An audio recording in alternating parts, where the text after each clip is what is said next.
وہ احرام باندھے خانہ کعبہ کے صحن میں کھڑا تھا۔ خانہ کعبہ میں کوئی نہیں تھا، دور دور تک کسی وجود کا نشان نہیں تھا۔ رات کے پچھلے پہر آسمان پر چاند اور ستاروں کی روشنی نے صحن کے ماربل سے منعکس ہو کر وہاں کی ہر چیز کو ایک عجیب سی دودھیا روشنی میں نہلا دیا تھا۔ چاند اور ستاروں کے علاوہ وہاں اور کوئی روشنی نہیں تھی۔ خانہ کعبہ کے غلاف پر لکھی ہوئی آیت سیاہ غلاف پر عجیب طرح سے روشن تھی۔ ہر طرف گہرا سکوت، اور اس گہرے سکوت کو صرف ایک آواز توڑ رہی تھی، اس کی آواز، اس کی اپنی آواز۔ وہ مقام ملتزم کے پاس کھڑا تھا۔ اس کی نظریں خانہ کعبہ کے دروازے پر تھیں، اور وہ سر اٹھائے بلند آواز سے کہنے لگا، لبیک اللہم لبیک، لبیک لا شریک لک لبیک، ان الحمد والنعمت لک والملک لا شریک لک۔ یعنی حاضر ہوں میرے اللہ، میں حاضر ہوں، حاضر ہوں تیرا کوئی شریک نہیں، میں حاضر ہوں۔ بے شک حمد و ثنا تیرے لیے ہے، نعمت تیری ہے، بادشاہی تیری ہے، کوئی تیرا شریک نہیں۔ پوری قوت سے گونجتی ہوئی اس کی آواز خانہ کعبہ کے سکوت کو توڑ رہی تھی۔ اس کی آواز خلا کی وسعتوں تک جا رہی تھی۔ لبیک اللہم لبیک۔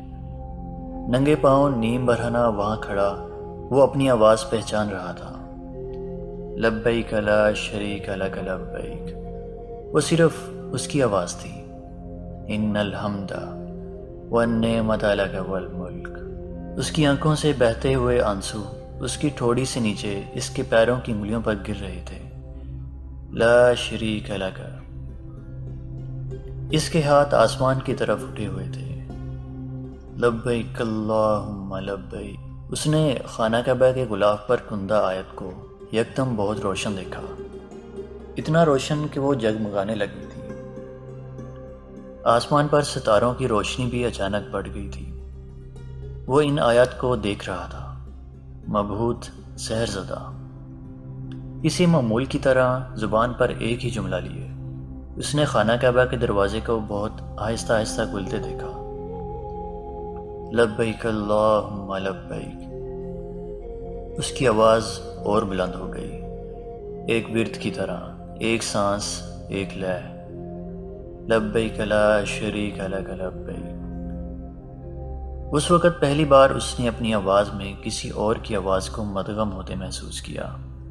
ان الحمد والنعمت۔ اس کی آواز کی طرح وہ آواز بلند نہیں تھی، کسی سرگوشی کی طرح تھی، کسی گونج کی طرح، مگر وہ پہچان سکتا تھا وہ اس کی آواز کی گونج نہیں تھی، وہ کوئی اور آواز تھی۔ لک والملک۔ اس نے پہلی بار خانہ کعبہ میں اپنے علاوہ کسی اور کی موجودگی کو محسوس کیا۔ لا شریک لک۔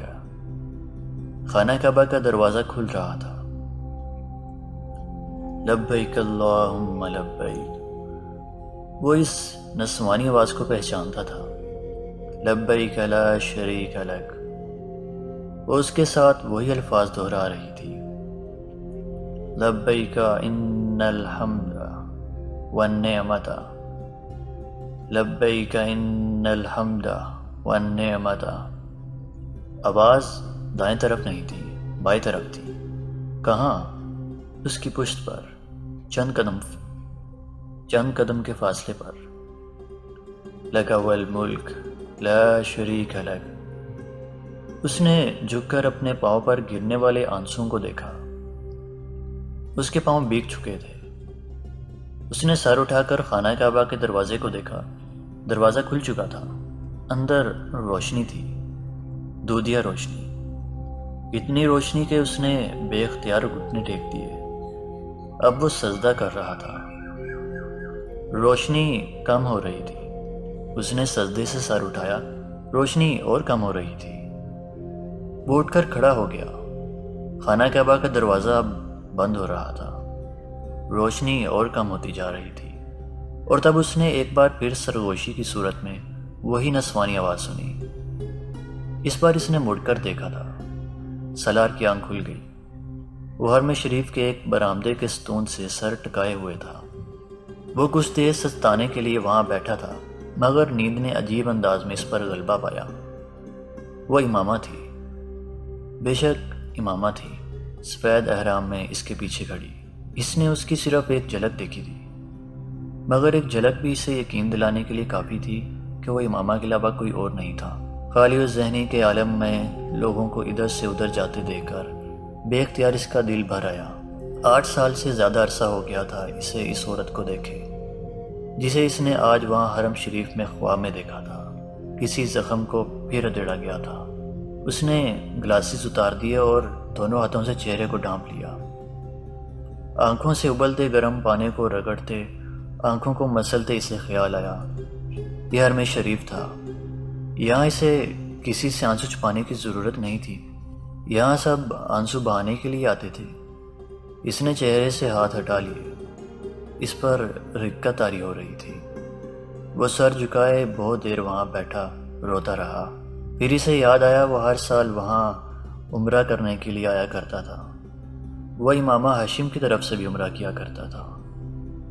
وہ اس کی عافیت اور لمبی زندگی کے لیے بھی دعا مانگا کرتا تھا۔ وہ امامہ ہاشم کو ہر پریشانی سے محفوظ رکھنے کے لیے بھی دعا مانگا کرتا تھا۔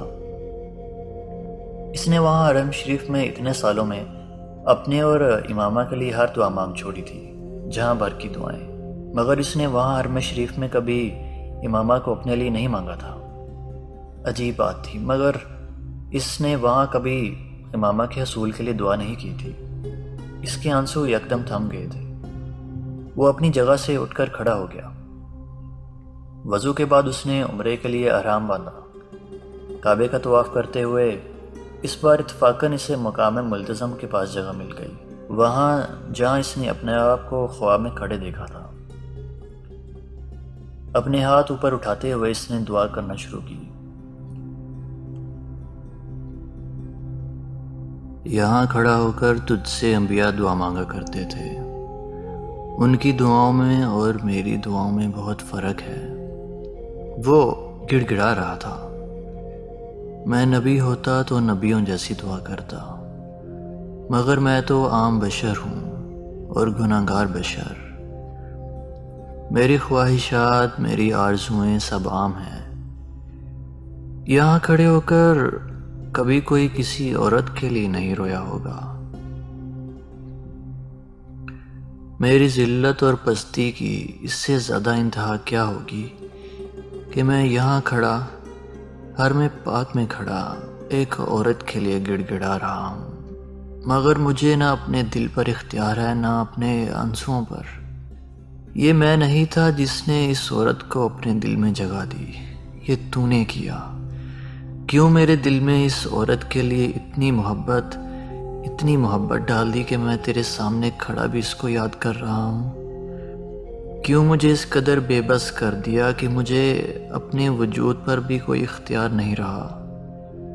میں وہ بشر ہوں جسے تو نے ان تمام کمزوریوں کے ساتھ بنایا۔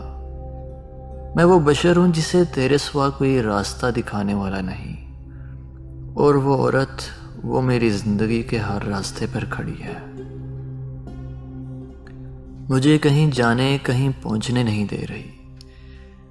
یا تو اس کی محبت کو اس طرح میرے دل سے نکال دے کہ مجھے کبھی اس کا خیال تک نہ آئے، یا پھر اسے مجھے دے دے۔ وہ نہیں ملے گی تو میں ساری زندگی اسی کے لیے روتا رہوں گا۔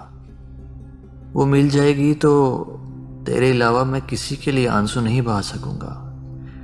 میرے آنسوؤں کو خالص ہونے دے۔ میں یہاں کھڑا تجھ سے پاک عورتوں میں سے ایک کو مانگتا ہوں، میں امامہ ہاشم کو مانگتا ہوں۔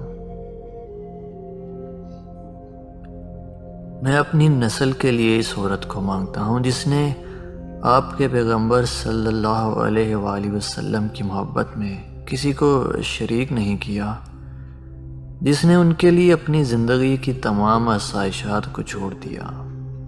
اگر میں نے اپنی زندگی میں کبھی کوئی نیکی کی ہے تو مجھے اس کے عوض امامہ ہاشم دے دے۔ تو چاہے تو یہ اب بھی ہو سکتا ہے، اب بھی ممکن ہے۔ مجھے اس آزمائش سے نکال دے، میری زندگی کو آسان کر دے۔ 8 سال سے میں جس تکلیف میں ہوں مجھے اس سے رہائی دے دے۔ سالار سکندر پر ایک بار پھر رحم کر، وہی جو تیری صفات میں افضل ترین ہے۔